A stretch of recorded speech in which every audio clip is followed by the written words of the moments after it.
Hi dear friends, welcome to online lecture series, Department of Chemistry, KTHM College, Nasik. So friends, in our previous lecture, we started our discussion about the hydrosphere. We finished the discussion over the chemistry of rainwater and groundwater. Now today we are going to start our discussion about the third important spheres of the atmosphere, that is the geosphere. The geosphere is also known as lithosphere.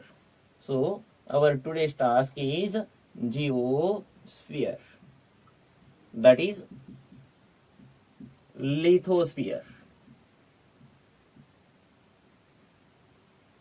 The lithosphere includes a solid earth, and depending upon the thickness and density, the solid earth is divided into the three parts.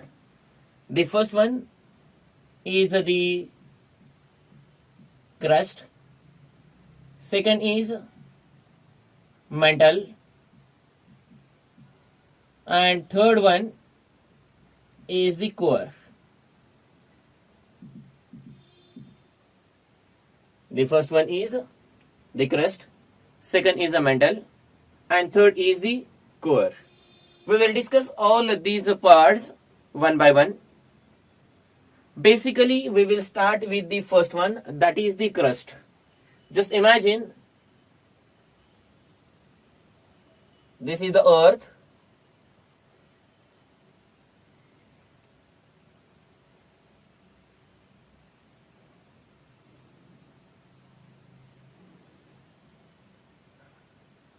The crust is the outer coating of the earth, and it extends up to the 17 meter from the surface of earth. So just imagine this is the outer coating part of the earth. This is your crust, and it extends up to 17 meter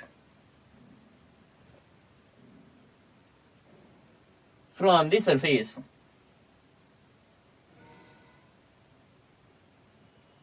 This crust means the outer layer of the earth's surface is in contact with the atmosphere,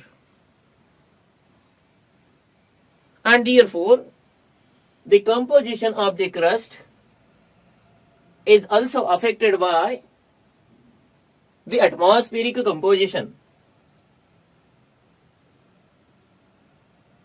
Very basically, it consists of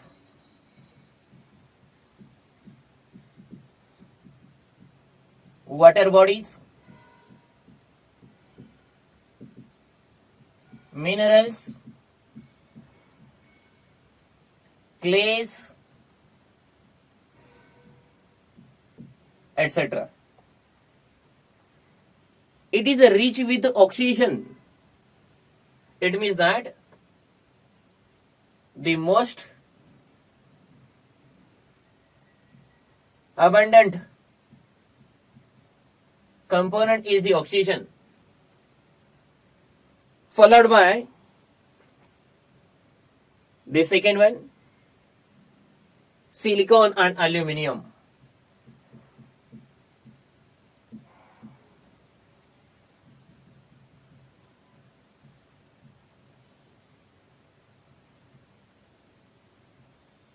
So you can say that the crust consists of silicates and aluminates. Beside this, they also contains a certain carbonates, certain oxides, certain sulfides, etc., etc. This is the important part of the earth where The biotic component is a present, means a living organism is a present. And therefore, this part is of a special interest. This is nothing but the region of earth where a number of processes related to the living organism, living plants takes place. The second part of the geosphere is the mantle. Suppose this is our second part, that is the mantle.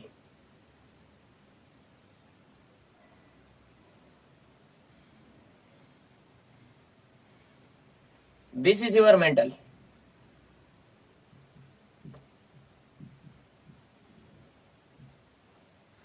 The mantle extend up to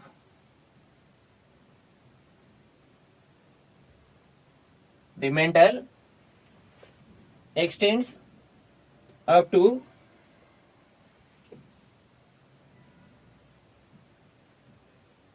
2,900 kilometers from the surface.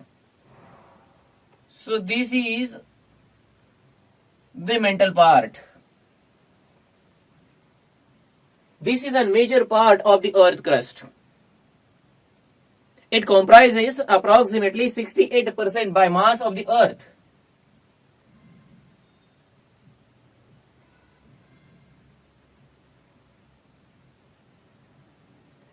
Again, the two regions are there in case of mantle, upper mantle and lower mantle. The upper mantle consists of orthosilicates. Suppose this is the part of upper mantle, suppose.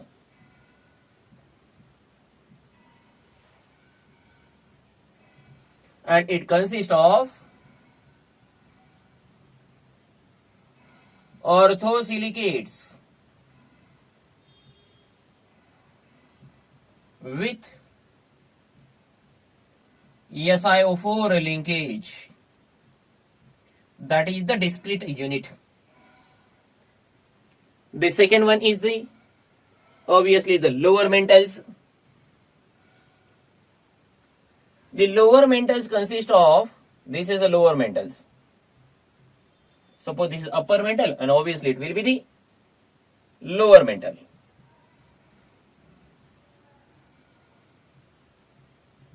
The lower mantle consists of oxides of aluminium, iron, silica, etc., etc. So this is our upper mantle, this is our lower mantle part. Our third component of the geosphere is the core. The core is divided into again the two parts. One is nothing but the upper core and the second is lower core. Suppose again we will divide it into two parts. This is your core. It has the two parts. Suppose this is our upper core and this is your lower core. So this entire part is nothing but the core part.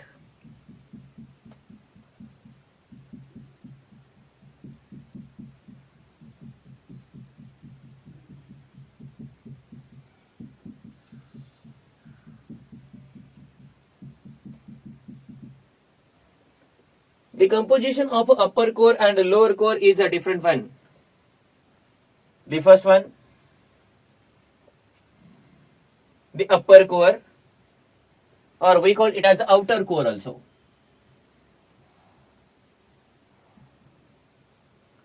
Outer core, or we called upper core. It consists of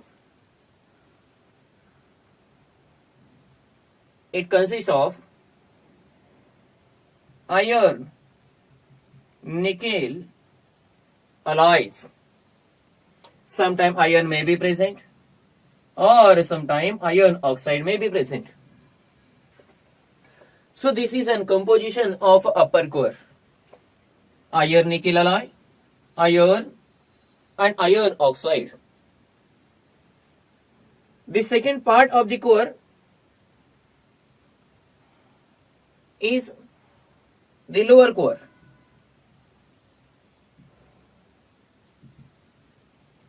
The lower core consists of iron, probably in the pure form.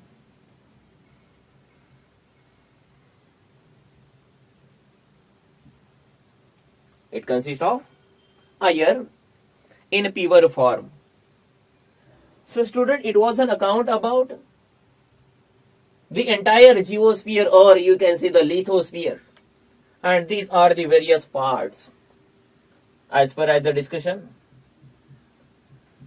the outer coating of the earth is known as crust, which extend up to the 17 meters from the surface. It consists of silicon, aluminum, carbonates, oxides, sulfurs. Second is nothing but the mantle. The mantle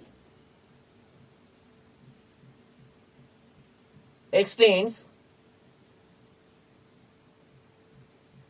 up to the 2,900 kilometers from the surface.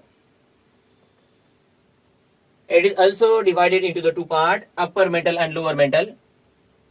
Upper mantle consists of orthosilicates, and the lower mantle consists of the oxides of certain metals such as the aluminum, silicon, and the iron.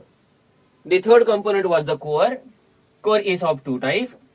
Upper core, we call it as outer core, and second is the lower core. We call it as inner core also. The upper core consists of iron nickel alloy, iron and iron oxide, while the lower core means the inner core consists of iron, probably in a pure form. So student, we are more interested in the outer cover, that is the crust. Because I have already told you that this is an important for the concern of biotic components, because the biotic processes takes place in this region. So the weathering of rocks is responsible for the formation of the soil in the crust. Which is responsible for the formation of a soil? Weathering of a rock is important one.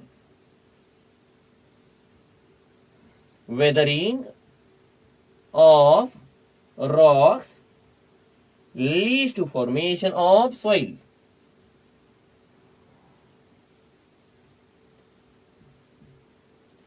Now there are different types of weathering: physical weathering, chemical weathering, biological weathering. So the first one is the physical weathering.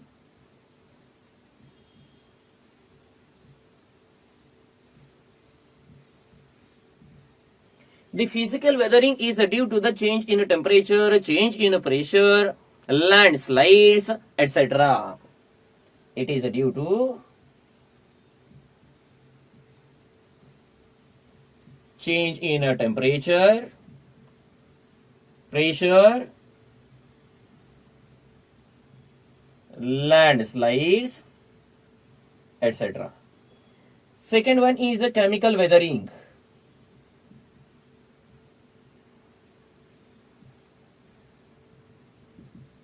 Chemical weathering. Chemical weathering is due to the interaction of the soil component with the atmospheric components. Chemical reaction takes place. For example, we studied about the action of carbon dioxide. It involves various reactions.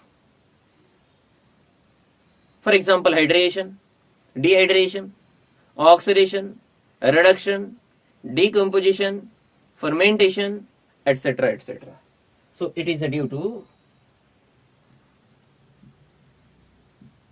oxidation, reduction, fermentation, decomposition,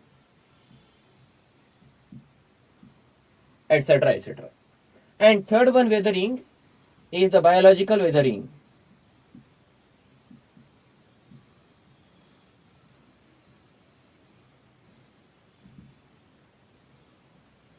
Biological weathering. The plants which utilizes the nutrients from the soil. They solubilizes the many more components. They uses a number of a component from the soil for their development and their life processes. So obviously composition of the soil will changes. And such a type of a change in composition of the soil is known as a biological weathering. This biological weathering is responsible for the change in composition. If we think about the soil, it consists of organic as well as inorganic component. More especially in case of a good fertile soil, 90 to 95% inorganic matters are present and 5 to 10% organic components are present. We are very aware about the inorganic component because we saw that it comes from the weathering of rocks. But what is about the organic components? The organic component gets introduced into the soil from the biomass. The biomass, upon the weathering,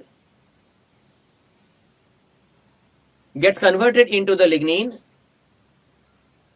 This lignin, upon further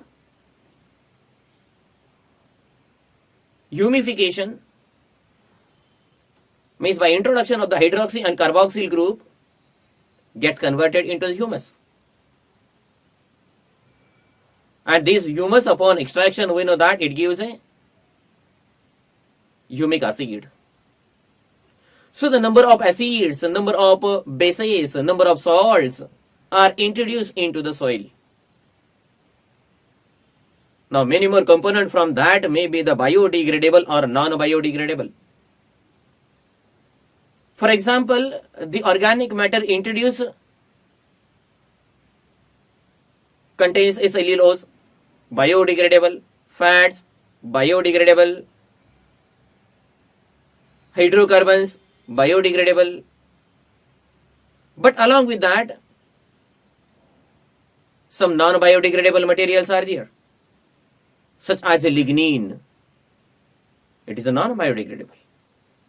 So my intention is to tell you that due to the biological weathering, a number of changes takes place in the soil and it affects overall on the fertility of the soil. So student, it was an account about the geosphere, that is the lithosphere. You just record all this data by screenshot. Okay, so friends, in this lecture we will stop here. I hope you understand very well about the geosphere, which was our third important spheres of the environment. In our next lecture, we will move towards the fourth important sphere, and finally we will talk about the fifth important sphere. So thank you.